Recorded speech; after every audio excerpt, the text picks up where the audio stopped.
చెప్పి ఆవిడకొక మార్గనిర్దేశం చేయడంతోటి ఏదైతే తనకి లభించిందో, దాన్ని ఈ ధ్యానం ద్వారా ఏదైతే తన జీవితానికి ఒక ఆధారం లభించిందో, ఆధారమే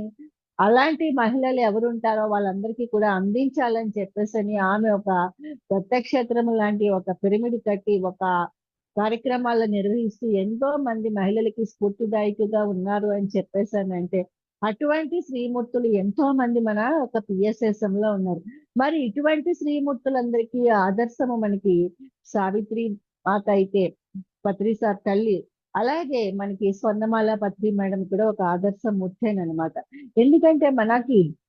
మన ఇంట్లో మన తల్లిదండ్రులు, తల్లి దగ్గర నుంచి, అక్క చెల్లెల దగ్గర నుంచి, ప్రతి ఒక్కళ్ళ దగ్గర నుంచి, మన స్నేహితుల దగ్గర నుంచి, ఒక స్త్రీలో ఉన్నటువంటి గుణాలు, అలాగే తండ్రి దగ్గర కావచ్చు, భర్త దగ్గర కావచ్చు, అలాగే మన పిల్లల దగ్గర నుంచి కావచ్చు, ఆ కరుణ, దయ, ప్రేమ